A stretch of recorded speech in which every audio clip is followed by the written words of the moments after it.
Welcome guys to this video where I'll cover Nilssen's games in Uppsala Young Champions. It's a tournament played in Sweden, and Ellen, of course one of Offerspill's best players, is chasing a new WIM norm. She's on the back of a string of good results, and will be playing one of the top ranked players in this game, or in this video I should say. The game of course has ended in a draw, and we'll take a look at how Ellen managed to hold such a good player to a draw even after pressing early on in the opening and the middle game. So let's just get to it guys. D4 from Ellen, knight f6, c4, e6, and now we head into a queen's gambit declined variation. With a6 though, a slightly curious move, doesn't really contribute to development or any of the things that black should be concerned with in the opening, but there's some point to this move though. For example, you threaten dc4 after, for example, a move like bishop g5, dc4, and suddenly b5 is coming, and it's not so easy to recapture this pawn with white. So the easiest variation is cd5 as Ellen played. ed5 and bishop g5, and suddenly we get this normal kind of queen's gambit declined, only with a6 played by black. So bishop e6, e3, knight b d7, bishop d3, all standard moves from white. You could also go to f4 with the bishop earlier on, and you could go queen b3, which could lead to some quite sharp variations early on. Castles, c6, queen d2 from white. Slightly curious placement of the queen, I would say. Very often the queen goes to c2 in these variations to support the bishop on the light squares, also to support e4, or more importantly the control over the e4 square. So the queen is probably slightly better placed on c2 here, in my opinion, but queen d2 is not a bad move at all, and it's very nicely coordinated with the rest of the pieces. Could also support a subsequent b4 at some point. Queen c7, h3. A very good move from Ellen. You could pause the video if you'd like to figure out how to proceed with white. I'll just go right ahead. Bishop f4.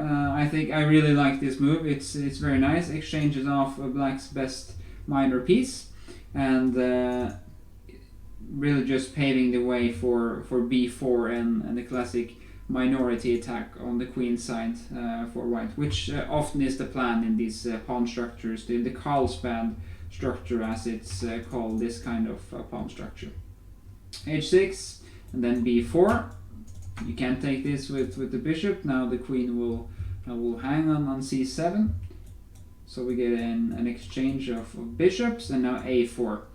b5 is a possible plan. Also a5 to block the queen side is also a viable move, which Ellen played in her 16th move. Now black is trying to regroup because this plan from white is quite efficient. Really just cramps down black's position. As we can see, there's not a lot of pawn breaks for black. White has one pawn break left. I could still improve her pieces here, as is done with rook fc1 and rook c2, which might be a slightly not dubious, but probably not fast enough from white. Maybe knight e5 is possible. Maybe even to play something like f3, e4, f4, but also to exchange one minor piece that didn't really contribute to knight on f3. But I would say that a very nice plan in the next move is f4, or as the computer is suggesting, queen b2, which looks slightly curious to me. I'm not really sure what the plan is, but probably to improve the placement of the queen and to indirectly support the knight on e5. But f4 is definitely a very nice plan here to gain some space. Often we see white in the Queen's Gambit decline go for some f4 and maybe even g4 if allowed to really attack on the king side. Rook c2, however, is not a bad move at all. Knight f6 and now knight e5.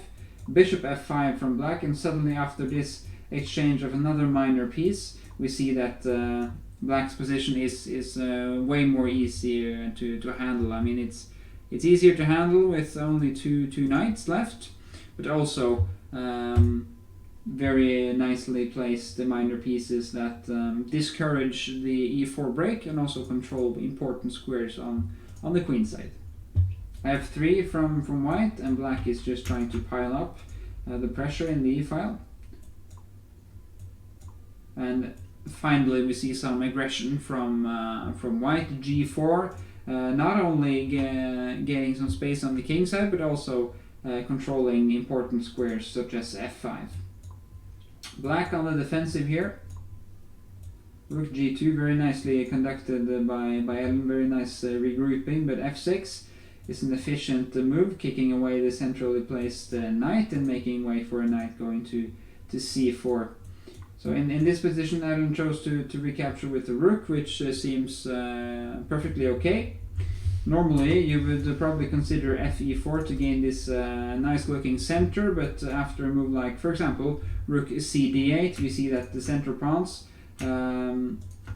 especially the d4 pawn, is quite weak. So rook takes e4 is more safe for white, and following up with rook g2, we see a very nicely coordinated position for white. I do think it's pretty equal though. I mean, there's no real weaknesses for black here. The b7 pawn is well protected, and there are only a few pieces left. So black's position is not really cramped. It's doing fine, but Ellen definitely shows some aggression here. Nice move, queen e1, threatening rook e7. Guarding this with knight g6, h4, trying to kick the knight away. Now f5, probably a necessary move. If white is able to play h5, kick the knight away, and then start playing moves like rook e7, then this could get real ugly real fast for black. So f5 is probably just in time. An exchange of rooks follows, and queen e4. Of course, if white was able to recapture here with the pawn, we would have a perfectly placed center, but also, more concretely, the pawn on b7 is in dire straits, because knight d6 protecting is met by e5, and now there's no way to guard the pawn on b7. So instead of taking on e4, black plays knight d6 straight away. Nice move here, d5 from Ellen. If cd, then we could go for knight b7. Black chooses knight ge7. And as we can see, there are some exchanges of pawns. The balance is kept here in the endgame with knight bc5, going for the a6 pawn. Still, white has some chances here with two pawns on the queen side against one. b5, breaking up, and a6. And this is white's main hope here, of course, the a6 pawn, but if you turn on your computer here, or if you do some light calculation, I guess you'll quickly figure out that this position, this endgame, is pretty equal. There are enough defensive resources for black to keep the balance, and as we can see, Ellen's Swedish opponent, soon to be international master, I believe, manages to keep the balance and secure himself a draw here. So knight a7, activating the king, is important in the endgame. So Ellen does this, h5, f4, and now g5, important move now for white en passant. Very important. If you're not able to do this, and these pawns might prove dangerous. F takes g6, very important move, and now after a couple more moves, we can see that the number of pieces are just Not enough for either color to make any sort of headway here. King d5, and now Ellen decides to sacrifice a knight. Might look dramatic this, but have no fear, guys. White is in full control, and after knight a6, this is the 62nd move of the game. They played until move number 113, where they agreed to a draw in this position. So a very, very nicely conducted game by Ellen. Pretty solid stuff.